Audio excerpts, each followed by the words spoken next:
बिस्मिल्लाहिर्रहमानिर्रहीम। अस्सलाम वालेकुम। आप पाकिस्तान डेली न्यूज़ देख रहे हो। मेरा नाम है अब्दुल-रहमान। नाज़रीन, आज 26 अक्टूबर है। नवाज शरीफ साहब की अपीलें बहाल हो चुकी हैं और सज़ा की भी माफ़ी हो जाएगी। आप देखते जाएं कि निज़ाम इंसाफ जो है वो कितनी स्पीड से काम कर रहा है। नवाज शरीफ साहब की आज ही जो है वो फ़ैसला महफूज किया गया इस्लामाबाद हाई कोर्ट में, और साथ ही जो है फ़ैसला सुना दिया गया थोड़े से वक्फे के बाद। और ये भी कहा गया कि नवाज शरीफ साहब आप वेट करें, फ़ैसला अभी सुनाया जाएगा इस्लामाबाद हाई कोर्ट की तरफ से, ये कहा गया बाकायदा।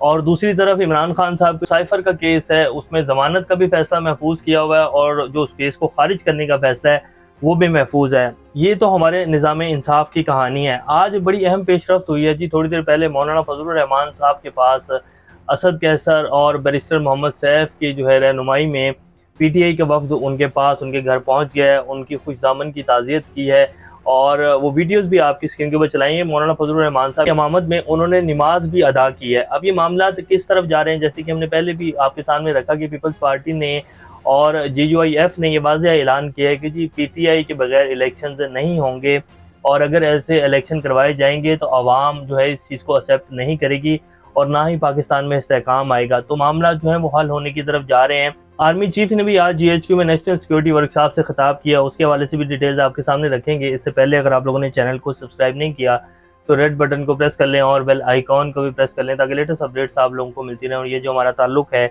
ऐसे ही जुड़ा रहे। सबसे पहले जी बात कर लेते हैं कि जो हमारे आर्मी चीफ हैं उन्होंने जो आज खिताब किया है और पाकिस्तानी अवाम के लिए उन्होंने क्या कहा है। दानिश्वरों और सिविल सोसाइटी से जो है उन्होंने बाकायदा उनके काम ज़िम्मे लगाया है।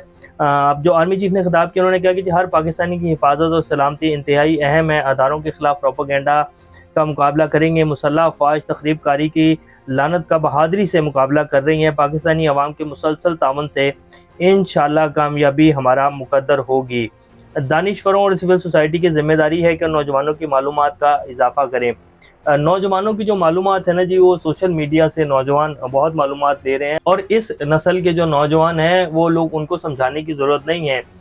वो सब कुछ उन्हें पता है कि जी पाकिस्तान में पिछले 16 माह में क्या हुआ है। पाकिस्तान आज अगर 76 साल बाद भी यहाँ खड़ा है तो इसमें कौन कौन से लोगों के क्या क्या किरदार रहे थे, कौन कौन से अदारे जो हैं वो अपनी लिमिट से बाहर आकर जो है क्या क्या कुछ करते रहे हैं। और फिर बयानात भी पड़े हैं। पाकिस्तान में 4 तो मार्शल ही लगे हैं और उसके बाद भी पाकिस्तान को जिस तरह चलाया गया है और अब जो ये बाकायदा इंसाफ जिस तरह मुहैया किया जा रहा है PMLN को और जिस तरह फैसिलिटेट किया जा रहा है, तो मेरा नहीं ख्याल कि नौजवानों को, दानिश्वरों और सिविल सोसाइटी को कुछ समझाने की ज़रूरत है। और ख़ास और फिर वो दानिश्वर जो इस टाइम पाकिस्तान के मेन स्ट्रीम मीडिया के ऊपर बैठे हुए हैं, वो दानिश्वर पाकिस्तानी अवाम को सिखाएंगे। अगर देखा जाए तो इन्हीं दानिश्वरों और सिविल सोसाइटी ने ही तो अवाम का और मुल्क का बेड़ा गर्क किया। अगर हमारा मीडिया ही पिछले 30-40 साल से, खासतौर पर जब से मीडिया मुशर्रफ साहब के दौर के बाद आज़ाद हुआ, अगर तब से मीडिया ही आज़ाद रहता और वो अपना काम जो उसका था, वो सहाफ़त जो उसकी ज़िम्मेदारी थी, अपने किरदार को ना बेचता और जो है वो लिफाफे ना लेता, तो पाकिस्तान की आज ये सूरत हाल ना होती। और अब आप देख लें कि पाकिस्तान का तमाम मीडिया, जिस दिन नवाज शरीफ साहब आए हैं, तमाम जो मेन स्ट्रीम मीडिया चैनल्स थे, इवन के प्राइवेट चैनल्स भी थे, उनकी भरपूर कवरेज दिखा रहे थे।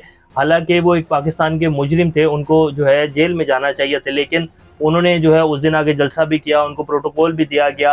और फिर जिस तरह इस्लामाबाद हाई कोर्ट से उनको इंसाफ दिलवाया जा रहा है, वो भी किसी से ढका छुपा नहीं है। तो मेरे ख्याल पाकिस्तान की जो नौजवान नस्ल है उसको बहुत कुछ पता है, उसको समझाने की ज़रूरत नहीं है।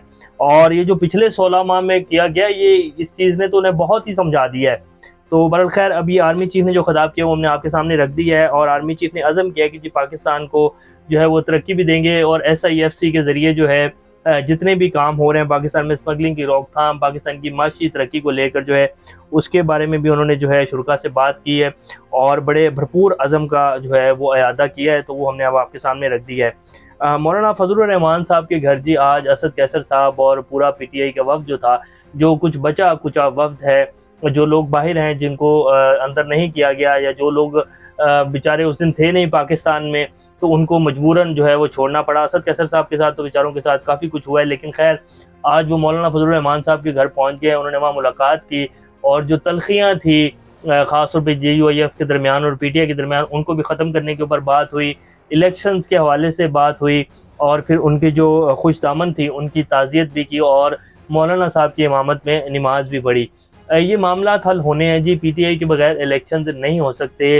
یہ بات بالکل روز اول کی طرح عیاں ہے. اب پی ٹی آئی ہوگی تو پاکستان میں الیکشنز ہوں گے. ایسا نہیں ہوگا کہ جی پی ٹی آئی کو باہر رکھ دیا جائے اور الیکشنز کروا دیے جائیں، تو ایسا نہیں ہو سکتا. اور Peoples Party, J U I F اور جتنی بھی جماعتیں، ایون کہ پی ایم ایل این بھی یہ بات بہت اچھے سے جانتی ہے. اور یہ بات تو آج اے آر وائی کے اوپر بیٹھ کے محمد زبیر صاحب نے واضح کر دی کہ جی ہم بات چیت کرنے کے لیے تیار ہیں، لیکن پی ٹی آئی کی جو قیادت ہے اور عمران خان صاحب جو ہیں وہ کیا بات کرنے کو تیار ہیں، کیا وہ اپنی ضد چھوڑیں گے؟ تو معاملہ جو ہے اب اس طرف جائیں گے، کیونکہ الیکشنز اب ہونے جا رہے ہیں. جیسے کل صدر عارف الوی صاحب نے حامد میر کے پروگرام میں کہہ دیا کہ جی مجھے الیکشنز جو ہیں وہ ہوتے ہوئے نظر نہیں آ رہے، اور آج صبح الیکشن کمیشن نے اس خبر کی تردید کر دی اور انہوں نے کہا نہیں جی یہ الیکشنز ہونے جا رہے ہیں اور ہم اسی کے اوپر کام کر رہے ہیں. تو اس کے بعد تمام جماعتوں نے الیکشن کمیشن کے اس بیان کو سراہا ہے. تو الیکشنز ہونے جا رہے ہیں اور معاملات بھی حل ہونے کی طرف بڑھ رہے ہیں. جیسے ہم نے پہلے بھی آپ کے سامنے رکھا اور لطیف کھوسہ صاحب نے بھی آج یہ باقاعدہ کہا کہ عمران خان صاحب جو ہیں وہ الیکشن سے پہلے باہر آ جائیں گے، پھر ہی ملک میں جو ہے وہ الیکشنز ہونے جا رہے ہیں. شہباز شریف صاحب نے آج ایک بیان دیا کہ یہ ترازو کے پلڑے برابر ہونے سے ہی پاکستان بحرانوں سے نکلے گا. تو میرا خیال ہے پی ایم ایل این کے لیے تو ترازو کے پلڑے برابر ہو گئے ہیں، کیونکہ انہوں نے یہ ٹویٹ جو ہے نواز شریف صاحب کی جب یہ اپیلیں بحال ہوئی ہیں اس کے بعد انہوں نے کیا ہے. خواجہ آصف صاحب نے ایک بیان جاری کیا اور انہوں نے کہا کہ جی پچھلے 12 سے 13 سال سے نیب بہت تباہی پھیری ہے. نیب نے پاکستان کے نظام سیاست کی تباہی کا ذمہ دار اور پاکستان کی معیشت کی جو تباہی ہوئی ہے اس میں ایک بڑا کردار جو ہے وہ نیب کا ہے. اور شاہد خان عباسی صاحب بھی یہی کہتے ہیں. تو بہرحال دیکھتے ہیں اب آنے والے دنوں میں جب حکومت بن جائے گی تو اس کے بعد نیب کی کیا جو ہے وہ صورتحال بنتی ہے، نیب کو ختم کیا جاتا ہے یا کیا کیا جاتا ہے. لیکن اس ٹائم تمام جو سیاسی جماعتیں ہیں وہ بے شک سامنے آ کر تو نہیں کہہ رہی، لیکن انہوں نے یہ فیصلہ کر لیا ہے کہ نیب کو ختم کرنا ہے، نیب کا ادارہ جو ہے اس کو بند کر دینا ہے. حسن ایوب صاحب جو کہ آج کل اے آر وائی کے اوپر بیٹھ رہے ہیں، صحافی ہیں، ان سے بھی آج ایک سوال کیا گیا، سوشل میڈیا کے کسی صحافی نے ان سے سوال کیا تو انہوں نے کہا جی کلٹ سے ڈیل نہیں کیا جاتا، اس کو سمیش کیا جاتا ہے. جبکہ دوسری جانب جو ہے راوی سکھ چین لکھ رہا ہے. ابھی اگر ان کو ہمارے آرمی چیف اس طرح کے دانشوروں کو یا اس طرح کے صحافیوں کو کہہ رہے ہیں کہ یہ ہماری سول سوسائٹی جو ہے یہ پاکستانی نوجوانوں کو سکھائے گی، تو یہ ہماری صحافت ہے کہ وہ عمران خان کو کلٹ کہہ رہے ہیں اور کہہ رہے ہیں کہ جی کلٹ جو ہے اس کو سمیش کیا جاتا ہے. تو یہ جی صحافت ہے جو ہو رہی ہے، جو کہ پارٹیوں کی صحافت ہے. اور مین اسٹریم میڈیا کے اوپر بیٹھ کر اس طرح کے جب جو ہیں وارداتیں اور اس طرح کی کاروائیاں ڈالی جائیں گی تو پھر پاکستانی نوجوان جو ہیں انہیں پتہ ہے کہ کون کیا بول رہا ہے، کون کدھر سے بول رہا ہے، اور کون جو ہے وہ کتنے لفافے کس پارٹی سے لے رہا ہے. تو یہ بھی گریٹسٹ اپڈیٹس ہیں. انشاءاللہ نیکسٹ اپڈیٹ سے دوبارہ آپ لوگوں کے سامنے حاضر ہوں گے. تب تک اپنا اور اس طرح کا خیال رکھیے گا. اللہ حافظ.